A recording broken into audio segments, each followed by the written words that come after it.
Namo Narayan, everybody. This is Sannyasi Shivani.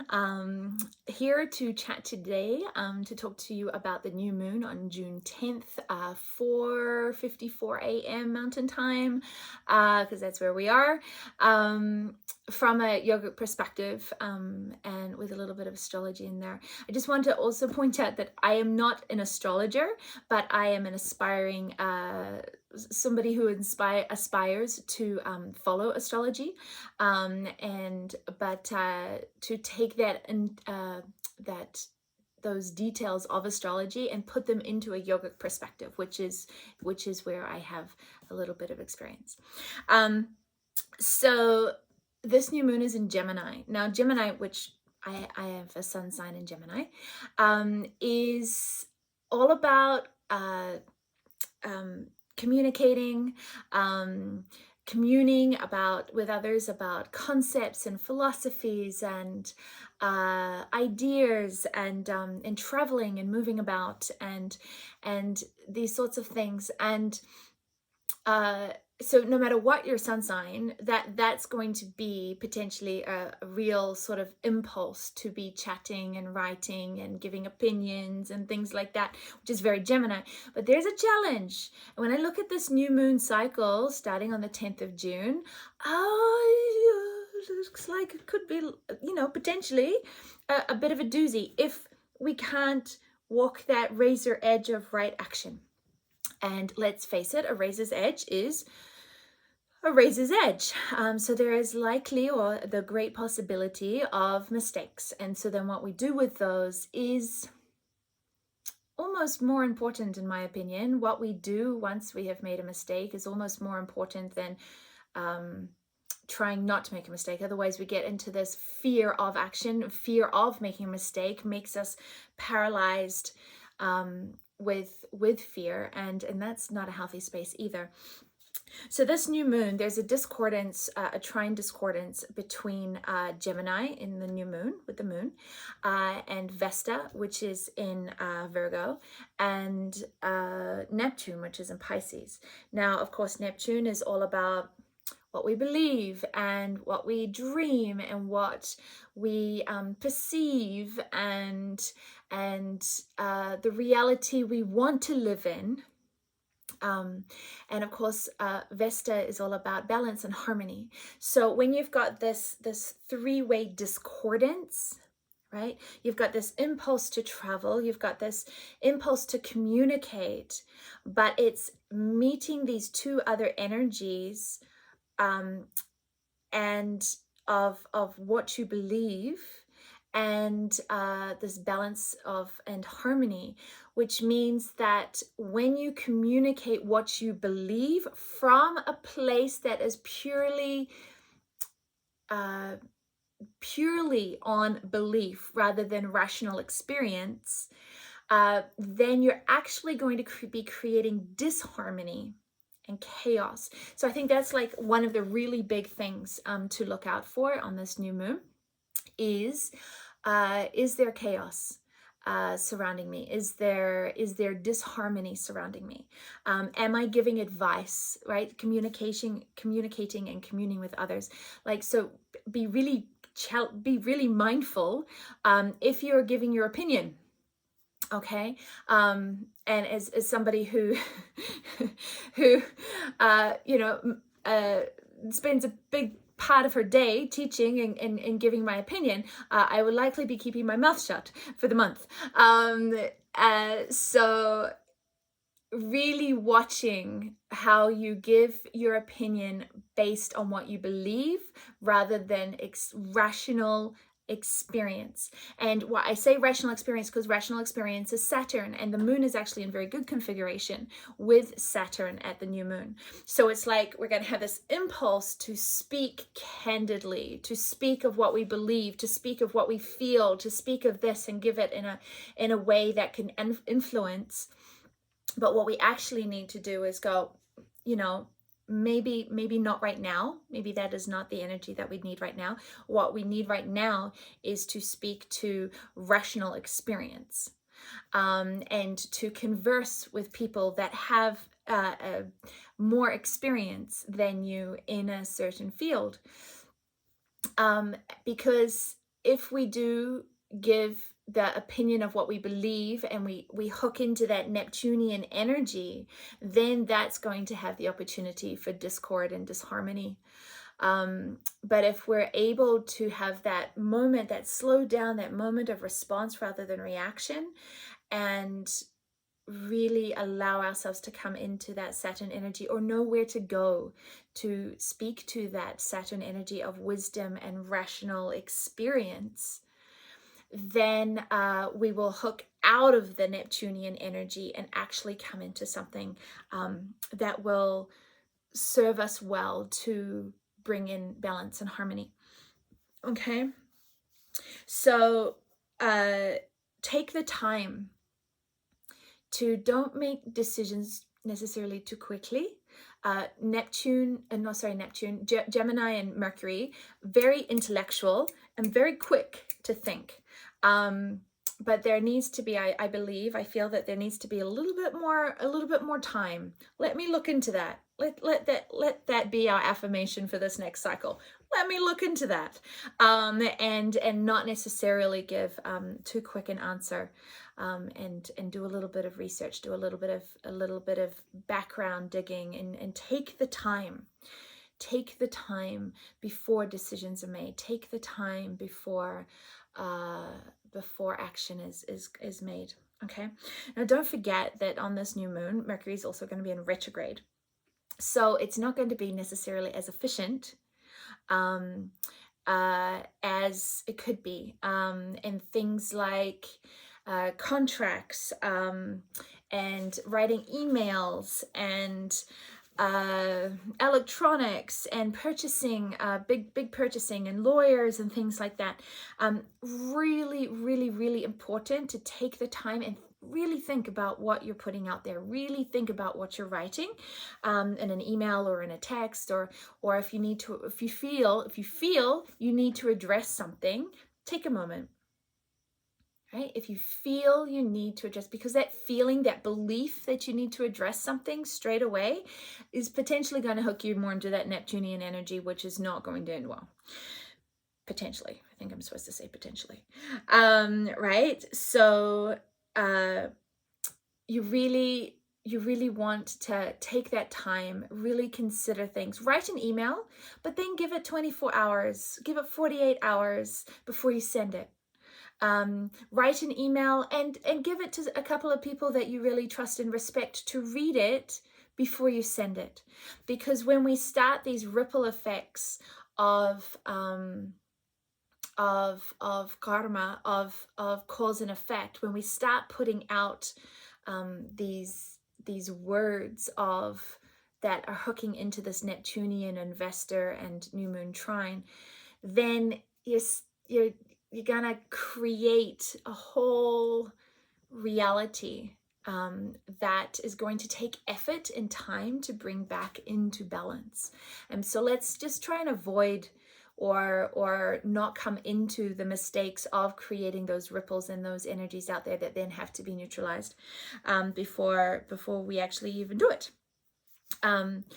So there's a good opportunity that around the 10th of June to the 17th of June, because the 17th of June is when the moon actually reaches Vesta. So when the moon reaches Vesta, it's still going to be opposing Neptune. So you're still going to be in that energy. So that whole week from the 10th to the 17th, there's a chance that there's going to be this communication or these actions that are going to create disharmony. And if you make a mistake, like this is such a big teaching in yoga. We all make mistakes. Hello, yes, I will put my hand up. I make mistakes all the time. Even if you don't think you've made a mistake, sometimes that doesn't mean you haven't made one. And you'll know if you've made a mistake by how much harmony is surrounding you. And if you make a mistake, own it. It's simple. The biggest thing we can do to neutralize the energy of mistakes is to own it and really understand the difference. Okay, this is all of our homework this month. Really understand the difference between feeling, okay, I think I may have like spoken out of turn, or made a decision that wasn't right there. Okay, I think I made a mistake. Now why did I make the mistake? What impulses, what vasanas was I moving from that made that mistake? How can I learn from that? And then how can I communicate the context? Now, you can always communicate the context of one of your mistakes by speaking to it purely from your perspective. You're not giving the context of your mistake by telling somebody else, or telling somebody else what they did that made you do what you did. That just creates arguments. So understand the difference between doing the inner work of, I think I figured out what inside of me created the impulse for that speech or for that action, to that made me make the decisions that I did, that I now recognize were not optimal. And this is the context within myself of what makes me do that, so that I can learn from it. Don't be afraid to speak the context of what your process is, but know the difference between that and making excuses. One is the orientation of taking full responsibility and laying out the learning process from it. And the other one is blaming something, either internal or external, for the experience as a way of distancing yourself from the mistake. Okay, one brings the mistake right close, looks at it, transforms it into a learning opportunity, and then presents that. And the other one uses the mistake to hook on reasons. Context is different from reason. Okay, context is different from excuse. And to really, don't come into excuses about why you did something. The excuses is very superficial to try and distance yourself from the mistake. A context has brought it in and done the work, and then is presenting it to those that it has affected, so that you can take responsibility and ownership for your decisions. By doing that process of coming into context and coming into that opportunity to use whatever the mistake was, or whatever you said that was not optimal, in a way that that brings balance inside of yourself, and understanding, right? Because understanding is the antidote to judgment, right? That in itself is going to neutralize the disharmony. Okay, when we come into excuses and we're trying to superficially distance ourselves from the mistake, is that it's not our fault, it just was this and that's why I made that, but it's not really me. I feel what we're gonna see is, we're just gonna see the slap of real disharmony. Now, on the 11th of June, speaking of disharmony, on the 11th of June, Mars is going to move into Leo. And at that time, Mars is going to be opposite Pluto.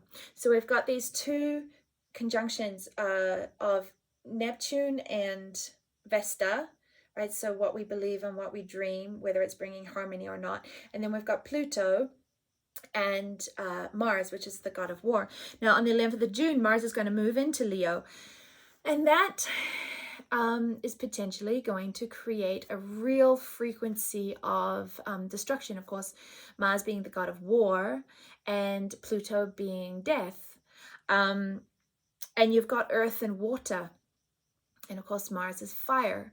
So whether it's within the earth, with earthquakes or volcanoes, storms, or if it's because Leo is really like the leaders and like governments, if they are making decisions based on what they believe rather than based on that Saturn rational experience, then potentially there is a period of quite a bit of destruction.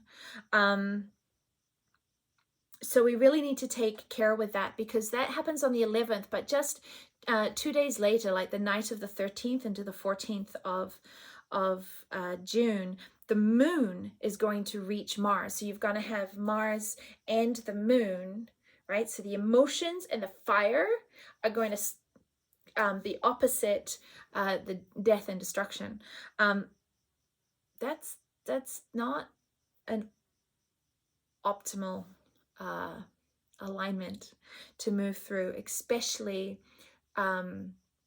when that 13th, 14th day is still in the 10th to the 17th. Remember, the 10th to the 17th is like that week of speaking into that Neptunian energy, and we need to bring it into rational experience and wisdom. Okay, so when Mars moves into Leo, it's going to make an inconjunct alignment with Jupiter, and Jupiter exaggerates everything. It amplifies. Jupiter's an amplifier. Okay, so say you've got this head of state, or head of your family, or head of the country, or head of something that is making decisions based on what they believe rather than based on rational experience. And what they believe comes into action, and the action, of course, is Mars and fire, and that is aligned with Pluto. The position of Jupiter can potentially exacerbate the problem. Basically, the alignment is for it to be worse than it needed to be bigger than it needed to be, because if things are exaggerating on any side, then the other side is going to respond exaggeratedly. Okay, I'm not sure if that's even a word. Work with me. All right, so it's going to potentially make things more intense. So if things are getting intense where you are, this is really an opportunity to find that middle ground, right? Because the south lunar node, the moon is going to reach the south lunar node on the 23rd of June. And that south lunar node in Sagittarius, which we've spoken about many, many times before, of course, is complication. And the antidote to that is to simplify. But don't forget, any swings from one extreme to another is going to swing it the other way. So you can be making decisions that are overly simplified, and it's going to still make chaos. Too much complication, still going to make chaos. And to do that, you need to find the middle ground. Now, if you have the south node and the north node, you find the middle ground, there's only 2 lines of energy that are hitting right at the center of the chart for this new moon. And guess what they are? That is the discordance between Neptune and Vesta, what we believe in the harmony, and Pluto and Mars. Those are the 2 lines of energy that we have to learn to navigate to find the middle ground that will be right action between complication and simplicity. Okay? So finding the middle way is crucial. Finding the middle way is crucial. I love it when Swamiji talks, too much internal practice is not going to make you a great yogi. Too much external world is not going to make you a great yogi. The great yogis sit balanced between internal and external. They are interact with the external world, but not at the expense of the internal world. And this is the middle way in terms of yoga. And so this is really our opportunity. But I'm not gonna lie, as a Gemini, I don't know how that's going to look. When I really think about it, that is a razor's edge.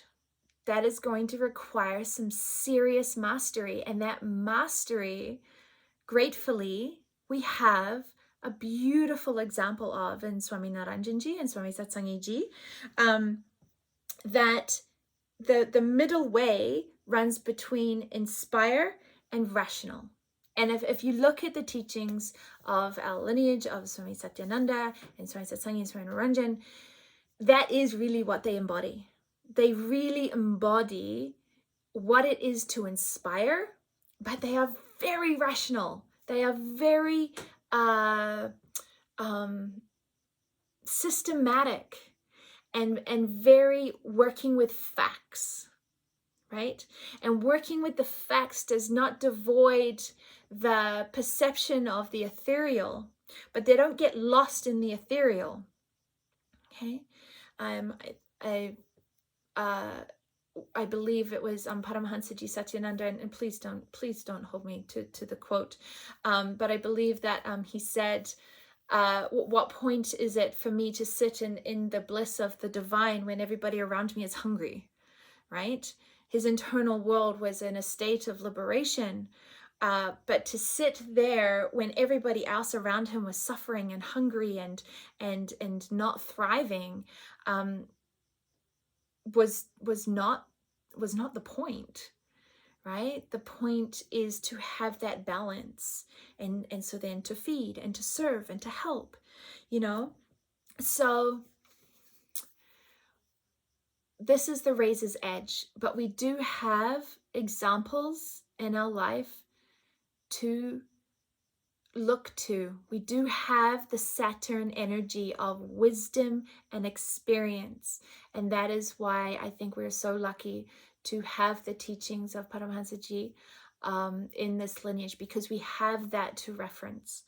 And the other thing that just comes to mind for this month, for this new moon, is if there is a chance for some people's reality to be thrown into chaos, for some people's reality to be thrown into deep destruction, on a scale, on a bigger scale. If you knew that now, like now, if you knew that that possibility was now, and if it's you, who knows, you know, who knows what's going to happen, and you really can't do anything about that. You know, we have karma and we have fate. But if you knew that now, when everything is for many people not too bad, what would you do so that if something happened to anybody, depending on your reach, whether it's your neighbor or your community or your country or across the world, what do you have that you could offer in support? What do you have that you could offer in service? And my feeling is if we can spend a little bit of energy now preparing, okay, well, if I don't have a Starbucks for the next week, then I'll have $25. So then if my next door neighbor, something happens, then at least I can take that $25 and make them a meal and then feed them to support them. You know, like, if you could do something now and prepare now, do you have some extra food in the cupboard? Do you have $100 you could send across the world to a charity? Do you have some extra canning that you can share? Do you have, what do you have that if chaos and catastrophe came within your reach, depending on how far your reach is, that you have something of kindness to offer? Now, what if we prepared something, whatever our capacity is, what if we put a little bit of heart and a little bit of energy into that now? Maybe you just put $100 aside and say, you know, if something happens in somewhere in the world, this $100 is to be sent to that. If something happens in my community, this $100 is to be sent to that. And I really feel that if we come into this new cycle with that orientation, and then of course, if it's you that goes into chaos, then the energy that you've already put into potentially helping others will also be mirrored into helping you. And so if we have this ability to foresee a little bit, to prepare a little bit, not out of doom and gloom, but out of care, then when or if it happens, we are not, the shock of it does not throw us into individual survival mode. Because that's what happens when chaos happens, right? We go into individual survival mode, which is Muladhara Chakra. If the chaos or the catastrophes happen, and we've already prepared something, or we've already put something aside, then if that happens, I feel there'll be a little bit more space before we go into individual survival mode of like, oh, hey, yeah, that happened. That's what I put that aside for. Here you go. And that energy will actually really shift and ripple out the reality, right? To really change and bring back into harmony and balance. So if we have something little put aside before the cycle begins on the 10th of June, and if it happens and it's within our reach, whether your reach is your next door neighbor, or your reach is your community, or your reach is your country, or your reach is North America, or your reach is Europe, or your reach is India, or like your reach is wherever, then when it happens, you'll be like, oh, here, this is what this was for. And with your orientation in your mind into that, in that time of chaos, that will actually keep you more grounded and in faith and in trust in the process, rather than shooting you straight into fear and anxiety for your own well-being. So, happy new moon on the 10th of June. My prayer is that you are all well, and that you are all safe, and that you are all thriving. Remember that you are not alone, that there is a beautiful unfurling of really, really gorgeous, really beautiful things that we are a part of, that our heartbeats are a part of. But like with any birth, especially if you're a lady and you have had a child, you will know that the birth may be the most transformative and beautiful experience of your life, but dear goodness gracious me, to go through it pushes your limits on comfortability, on pain, on survival, on every aspect of your being. You have to surrender, right? So to surrender, to look to experience and wisdom, to come into humility if you make a mistake, even if you don't feel like you've made a mistake. If other people are telling you you've made a mistake, humble yourself and search for that context. Do that work, offer it humbly, and allow that energy of doing that work to actually bring you back into balance, so that we can transition into the next stage of birthing. It's a little bit of a baptism by fire with Mercury, with Mars, sorry, but as we'll move into that in the next cycle. So, Namo Narayan. We'll talk to you soon.